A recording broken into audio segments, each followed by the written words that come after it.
Welcome to the News Hour. The latest set of tariffs from President Trump took effect today for more than 80 countries, covering virtually all U.S. imports.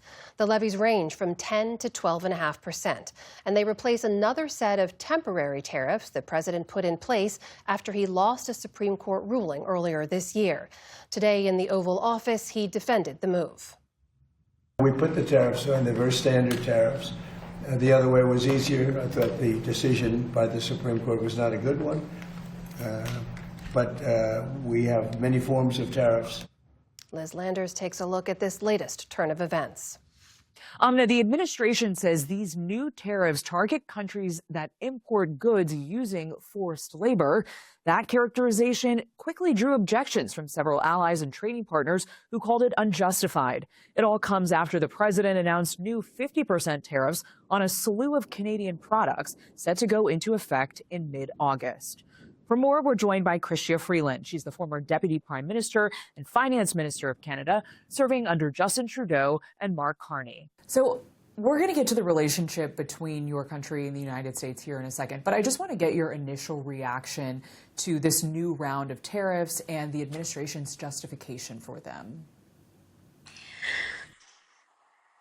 This, for me, Liz, I have to say, is a really sad moment.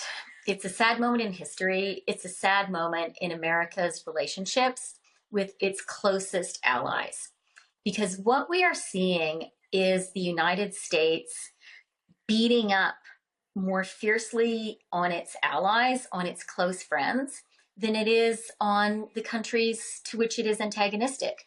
And it may feel good for some people in the short term, but I hope that Americans will recognize that your country is going to be weaker in the medium and long term if your country continues to treat countries that have been your allies over decades so terribly. That's what I think is happening.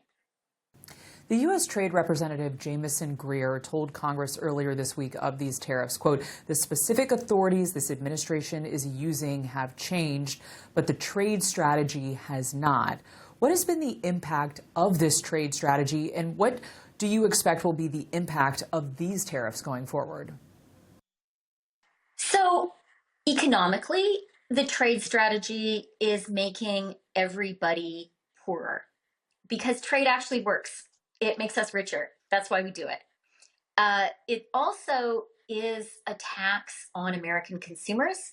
And it is one of the things that is driving inflation. Inflation is still high in the United States, and these policies are keeping it there. But I think, the other thing that is really important to bear in mind when we're looking at these tariffs is this is not what President Trump campaigned on. It's not what he campaigned on in 2016. It's not what he campaigned on in 2024. What is going on here is, frankly, a very obvious search for any pretext possible to impose tariffs on the world and to impose tariffs with particular vigor, paradoxically, against America's allies. I think that if this administration wanted to be serious about saying, we're really worried about forced labor, we're really worried about the role that China is playing in the world and how China is treating its own people and the impact that is having on the global economy. I think a U.S. that wanted to lead a coalition doing that could be very successful. But that is not what is happening right now.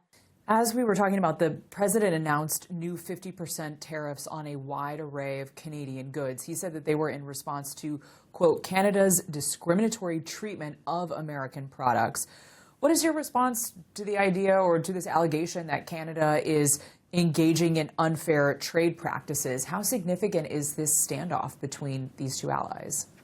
The U.S. action is significant. It covers around $20 billion worth of trade. It's a big breach.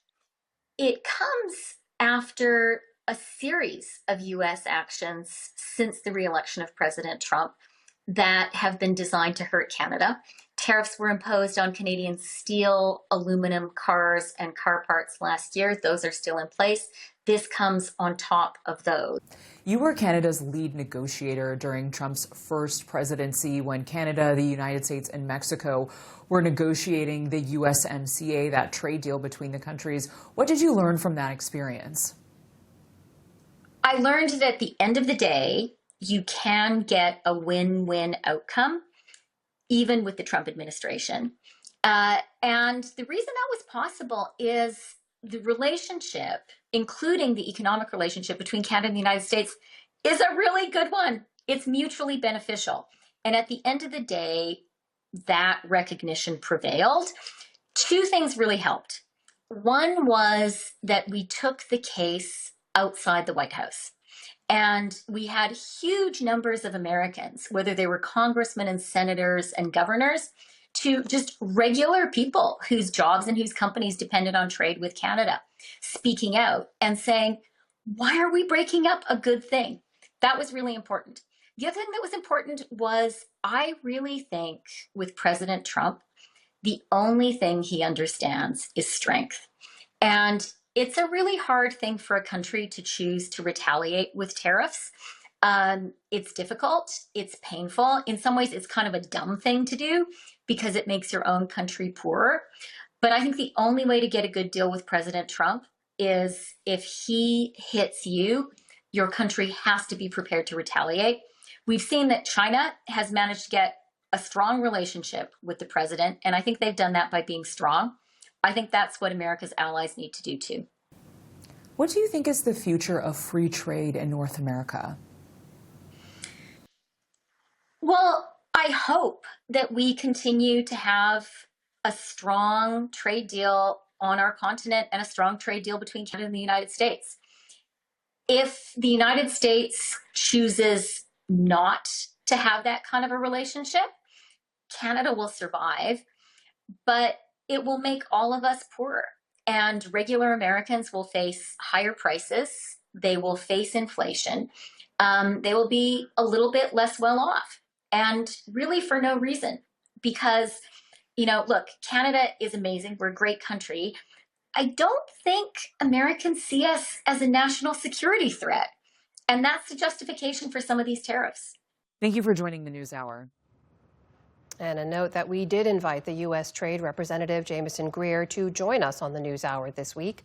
The administration declined.